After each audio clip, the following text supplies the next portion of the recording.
My name is Courtney Colson, a female to male to female detransitioner, and on this channel we try to figure out what the hell is wrong with me. And on this episode, life after detransitioning. Do I like who I am now? Well, that's a question I've been asking myself a lot lately, and it should feel on the surface as if the answer is obvious. Yeah, of course, my life should be better in every conceivable way. But I don't know, it kind of feels like there are pros and cons, and I'm not complaining. I'm definitely not complaining about my life. I tend to think of these things as challenges to overcome. I don't see my life as having problems or being terrible. There are certainly people with lives far worse than my own. And even at the worst parts of my life, I was content. But then I didn't have emotions, so it was hard to really accurately evaluate, is my life good or not? And I decided to ask Reddit, the Detrans subreddit, if other detransitioners had experienced this difficulty returning back to the life of their biological sex, and if they felt like they had been a different person when they were trans. And surprisingly, a lot of people said no. They felt like they were the same person throughout the course of their life, just, older, wiser, all of that. Which was a surprise to me because I definitely don't feel like that. I became a totally different person. It was a character. It was this alternate split personality kind of thing. So I guess my experience is probably pretty unique in that perspective, although maybe it will be of use to someone else. That's my approach to my channel. I don't feel comfortable just talking about my problems and woe is me and all of that, or just a vlog about my life.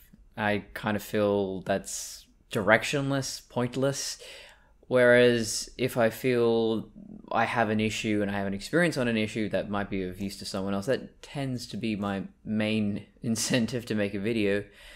So, yeah, I will put this out there and maybe someone else can relate, even if most of the people on Reddit did not. But in my case, it's been a very difficult situation because the working theory right now is that I had encephalitis, and the evidence for that is I went on a low inflammatory diet, carnivore diet, 1 meal a day, and my condition improved. Symptoms that I didn't even think could be cured disappeared. I was diagnosed with autism when I was 11, if you're new around here, and when I changed my diet, all those symptoms went away. There are conditions such as PANS and PANDAS, weird names, I know. One's triggered by strep throat, I can't remember what the other one is caused by, but they do cause these autism-like symptoms, but not the ones I had. But to me, that seems evidence that, yes, you can have these autism-like conditions emerge due to illness, autoimmune conditions, diet, whatever it is. And so my experience now is not so much detransitioning and resuming life as a woman. It's figuring out who I am as just, I guess, as a neurotypical, as a healthy, psychologically balanced adult. And that's new to me. So as Connor, my personality was totally different. My interests and all of that. And in a way, life was easier because I was really sick with chronic fatigue syndrome. I was on the pension. I was housebound. I basically gave up on any hope of ever having a normal life, ever having a career. So I just stayed home and did what I could, worked on my own projects, podcasts, writing, that kind of thing. I left the house for groceries, to visit doctors, to visit friends and family, and that was basically it. And I just accepted life that way, and I didn't desire anything more. But now, I am so alive and have so many different desires and passions. I wanna find a girlfriend. I want to start a family. I want to experience all these things that I never thought I could. I have a job I really love now, but then that was taken from me because they fired me. But then they brought me back. And I can't go into detail about that, of course. I suppose you shouldn't really talk about these things publicly. But yeah, very bizarre situation there. So now I'm back and I'm happy. And I had the best car in the world. And she was stolen from me. And then she was given back to me. And holy shit, it's been a year. That's been incredibly difficult. Because I didn't really experience emotions since before puberty. And when I was in high school and all these kids, they would be so dramatic, melodramatic about their relationships and crying over every little thing, and I would look at them like they were insane. And now I'm kind of going through that. I cry all the time over the most minor things. I'm watching The Simpsons and I'll cry over that. And it's not just that I have emotions now, but I've gone through things that are probably difficult for anyone to deal with. I've gone through some very intense traumas in a very short span of time. And, I think I'm still a very confident person. But it does create this undercurrent of anxiety. So returning to work's been great. People clearly miss me and I enjoy that job. I wake up early, I'm done by 1 o'clock. So I come home, have lunch. I don't have to pack food or anything. And I have the rest of the day to work on my own projects. So it's pretty ideal and it's just around the corner. It's really quick to get to. But because I was fired without any real explanation and no warning, it does sour the experiences somewhat. And then Ivy, my car, having been stolen and returned to me, and now she's got more problems to deal with. It changes the relationship. I mean, I love this car. She's perfect for me. And yeah, I mean, she's a project car. I knew I would be working on it, so that's not the issue. But it's just you love something so much, and then it gets ripped from you. And yeah, you get it back again, but it's just not the same, or in some ways it's harder, some ways it's easier. That the worst thing, my worst nightmare was something happening to my car being stolen and damaged. Well, my car was stolen and damaged, and then it came back to me, so I think I'm less anxious in some ways, and then I feel different in other ways. It's so hard to put into. I think this video is going to be full of that. It's just me not knowing how to explain what it is that I'm feeling. The word that's coming to my head is detachment. I guess I'm too. Yeah, God, it's like I'm not as openly connecting with these things that brought me joy. I guess I'm holding back. Is a bit more reservation. Is that the word? I don't know. I'm new to emotions. But I failed my 5th driving test today. But this time it wasn't because I was anxious. So the first few times, I think the first couple of times it was just because I wasn't ready. And now it's because I just have this intense anxiety, and I've never dealt with that in my life. I'm a very confident person, especially when it comes to people. If I had to have a difficult conversation with someone or have a confrontation, no worries. I don't think my heart rate would even elevate slightly. But when it comes to coordination and trusting my body, trusting...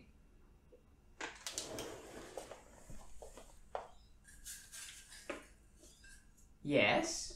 Can I help you, buddy? What's up? You want to get inside? You want to get in my house, little guy? Yeah? Maybe I can get a video.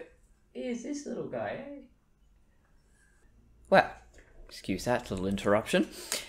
But, yes, so driving test. I took beta blockers, and thanks to everyone in the comment section who gave me advice and their own experiences with beta blockers. Mine was, I took propranolol, I think is how you say it, and I took it a couple of days beforehand just to test it out, and I felt a little nauseous, but it didn't feel different in any way. And I was quite anxious at that time because I didn't realize this, but I think I've got a lot of unresolved trauma about the medical abuse I've gone through. I didn't expect it, but when I picked up the prescription, I sort of felt hesitant to take it, and I didn't know why. And then on Monday, I decided, okay, it's the afternoon. I go to work tomorrow. I've got nothing else to do tonight. I should be fine. It only lasts about 12 hours. Let's give it a go. And, I read through all the documents they give you and all the side effects, and so I was getting more anxious. But I thought, well, hey, this thing is supposed to reduce anxiety, right? So, took the tablet, and before I did, I just started crying, and I was absolutely terrified of taking this tiny little pill. And that's when it hit me that I'm just so terrified of being lied to by the people I should be able to trust, especially doctors. And the pharmaceutical industry should be telling you exactly what you're getting when you take certain medication, but when you take testosterone, you're using it for an off-label purpose. So everything in the documents you're given is for a man. So it doesn't give you any actual warning for a woman what she should expect. But yes, taking the propranolol, I was just editing a podcast and felt, I feel a little dizzy, feel a little nauseous, but I don't feel less anxious. I'm still incredibly anxious, and I was just sort of ruminating on how I thought I'd done my research about transitioning. I thought I understood what I was getting to, and I really didn't. It was like I just basically saw the advertisement, and I called that research, and I just went for it. And, I'm older and wiser now, and I know how to do academic research to a proper standard. Even then, deception is such an easy thing to do. Even with the internet. Misinformation is so easily spread and sometimes drowns out the truth. But I couldn't find anything super negative about beta blockers. I have no pre-existing conditions, asthma, heart disease, or anything. So, yeah, I was fine. So today I took another one and felt a little weird on the train getting to the test. And when I was doing the practice beforehand, I was just so uncoordinated, just did not feel right, and I thought, oh fuck, is this what the propranolol does? It's supposed to be used by, that everyone talks about, it's used by athletes and musicians and anyone who has a lot of performance anxiety. But yeah, I sort of warmed up towards the end of the lesson, then I did the test, and I felt totally calm. I felt pretty good, actually, but I realized I was a little spacey, and I kind of got a little confused here and there, and I was just going down a road, and there was a lot of cars coming from the opposite directions, so it wasn't actually a proper intersection, a main one, traffic lights or anything, but I was trying to find a place that I wanted to go to, and I just sort of zoned out, and I was like, I'm trying to go, I think it's somewhere, and then I failed, because you're not supposed to stop right there, so yeah. Whoops. So that begs the question, what do I do now? Do I take the propranolol again and just hope that I'm not a total space cadet, or do I just try to white knuckle it again? I don't know. I don't think I was wearing the best shoes for driving that car. I worn these sort of high, well, not even knee-high boots, but it's like calf length boots with a wedge heel, not very high. I wear them all the time. I've worn them driving my own car, which is quite low. The seat is quite low. whereas in my driving instructor's car, it's high up. So every time I was changing gears, I was sort of hitting my foot up on his car seat cover. But I'm not bothered. And it's maybe because I'm on the beta blockers, I'm not that upset. There's always next time. 6 times the charm, hey? I'm very tired of having to do these tests, and I've spent, must be thousands of dollars by now on the tests and the lessons and all of that.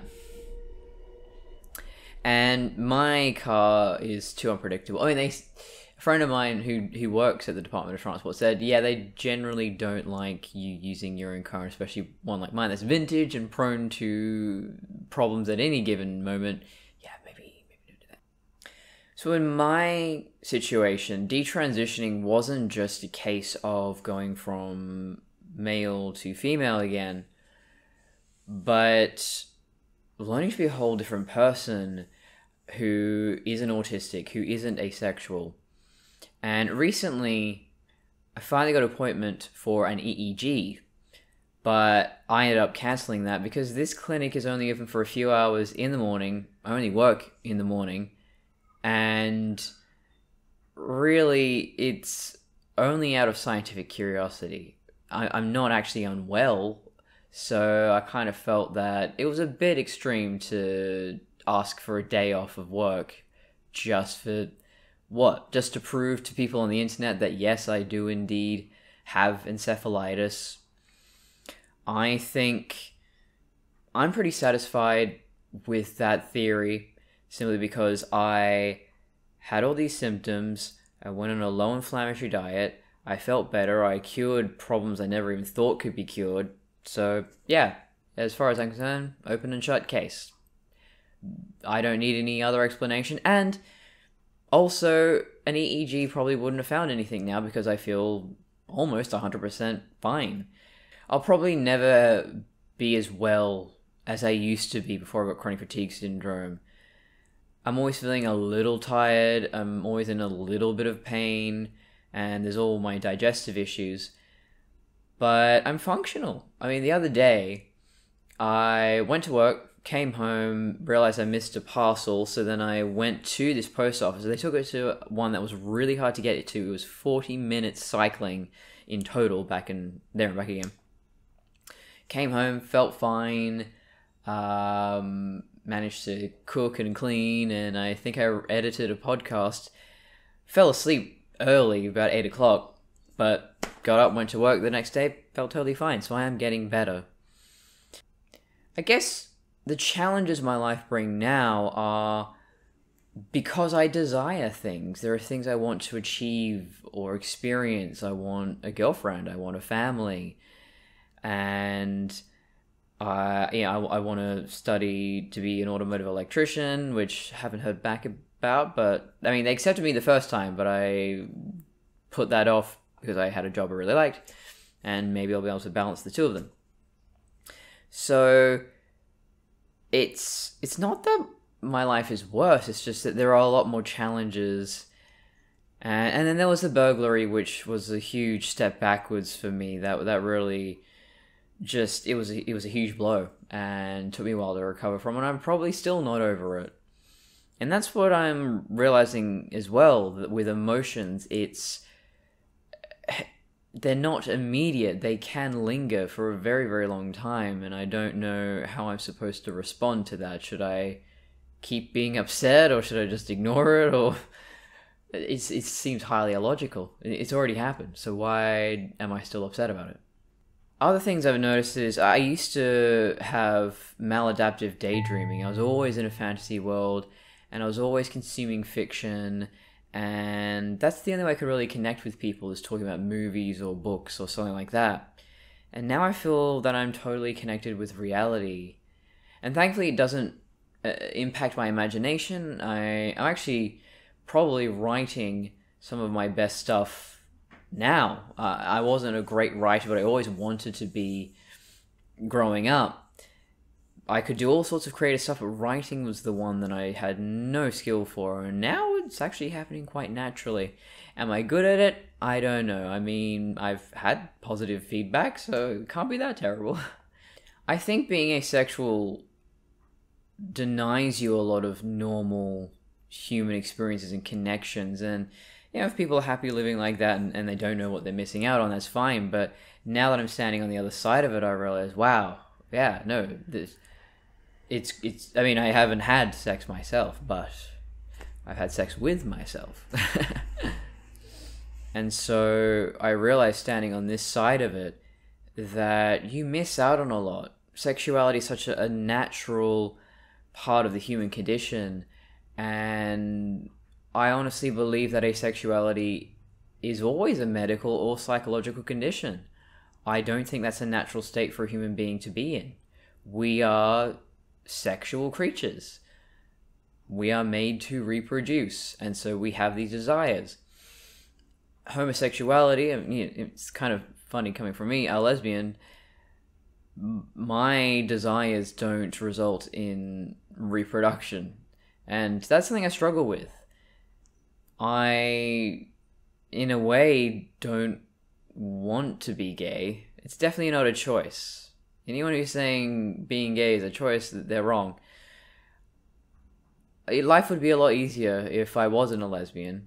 It limits your dating options, and all those dating apps are awful, and it's mostly full of trans women and bisexuals looking to hook up with a couple. That's all I see these days. But I get a lot of male attention. I've always gotten a lot of male attention, and I think if you look at me, you would assume that I am heterosexual. So life would be a lot easier if I was straight, and I wish I was, but I just don't look at men that way.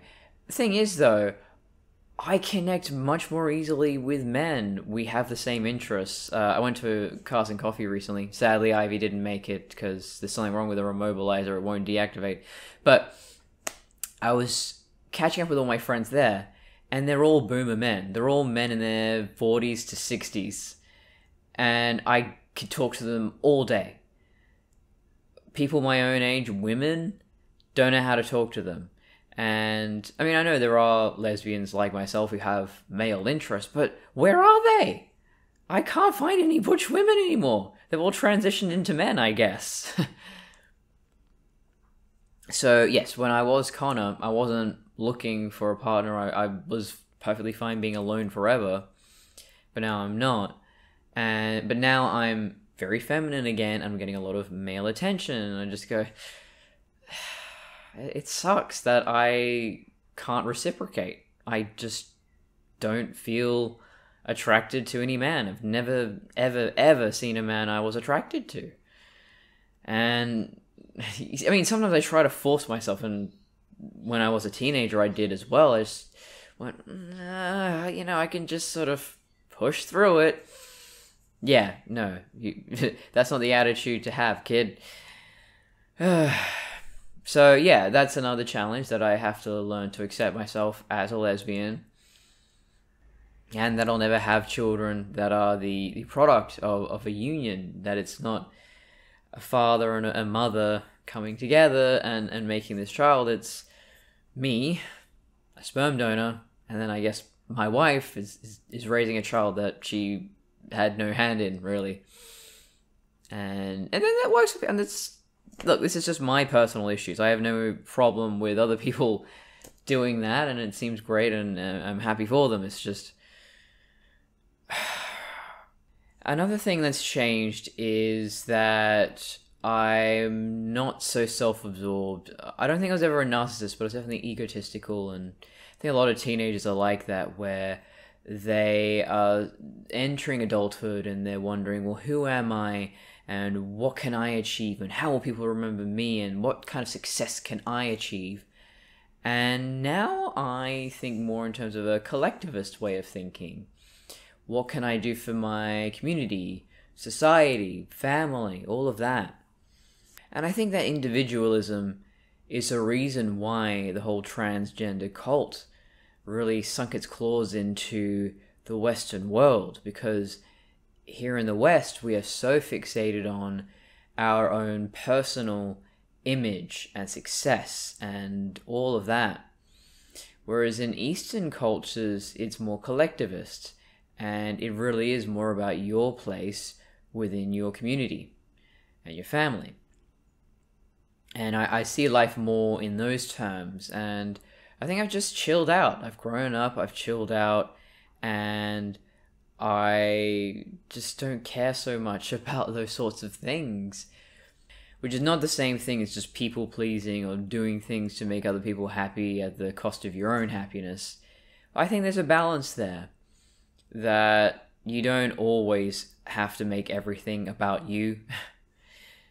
So, overall, obviously my life is a lot better. I have things to look forward to. I am not as limited as I used to be. And I'm amazed how Connor so quickly became ancient history. It's been nearly 2 years since I detransitioned. And I've just been flourishing and thriving ever since, and just getting better and better, and I feel hopeful for the future. And that's another thing. It's really surprising. I think about death so much, and maybe for the first time in my life, I can really think about it in this intense, realistic way. It never bothered me before. When I was Connor, I had these delusions of becoming a machine, a robot. Immortality actually wasn't one of the main goals or concerns for me. I wanted the strength and efficiency and all of that. But machines are disposable. They are tools to be used. So I guess in that sense, I was really dehumanizing myself to this extreme degree of not valuing my own existence. I wasn't suicidal, but it was just, I am an object and I have no value beyond that which others give to me. And yeah, lately I've just been so terrified of loss, or terrified of my own death for some reason. And logically, I accept it, but I don't know, emotionally it seems to be much more, it affects me a lot more. And well, that allows me to relate to people in a way I couldn't. That's why I didn't feel human before, because I really wasn't. And now I get it. I'm going through all these really intense feelings and not really understanding them and not knowing how to express them or deal with them. But this is what it is to be human. This is a good thing. It is me healing, and I hopefully will have a fairly normal life ahead of me now. I might have lost maybe 15 years or so to mental illnesses and physical illnesses, but yeah, life is a lot better. And when I look at videos and photos of Connor, it doesn't feel like me. It doesn't feel real. And it's amazing I passed as a man.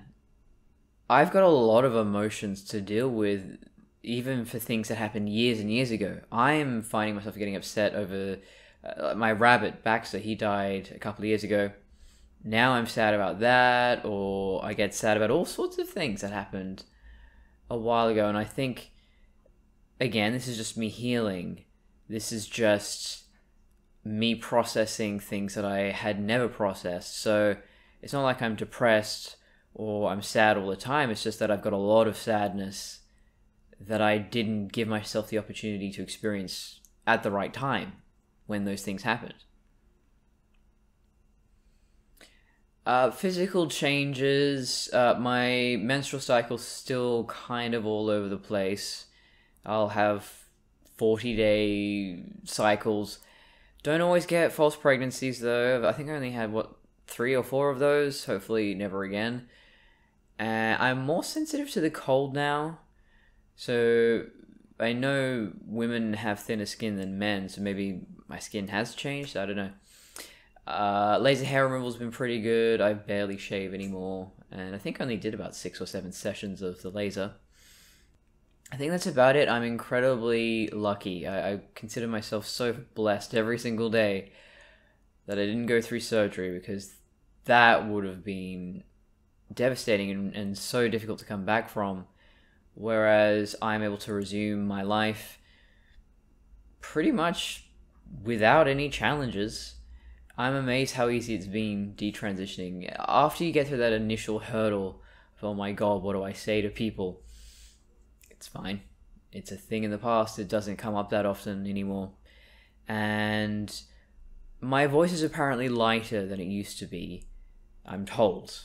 It sounds basically the same to me, but I will take your word for it. The things I don't like about myself now are that, yeah, I am so emotional and I don't seem to have control over myself. And I'm not as stoic as I used to be. I mean, mentally, I try to be. I keep thinking of these. There's quite a few episodes of Star Trek where Spock loses control of his emotions, and so there's that real conflict between the logic and emotion side of him.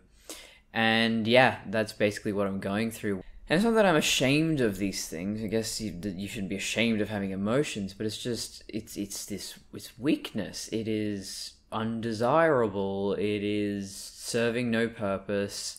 I should have better control of myself, and it makes me feel that I just don't recognize this person. And so there's been a lot of adapting to that, getting used to the fact that I'm not this cold logical machine anymore. I have these weaknesses. I seem to want comfort, and I get anxious, and I want all these human things. And yeah, it's probably going to be a long time before I see all of that as anything more than weakness. But I think that's everything. See you, Space Cowboys.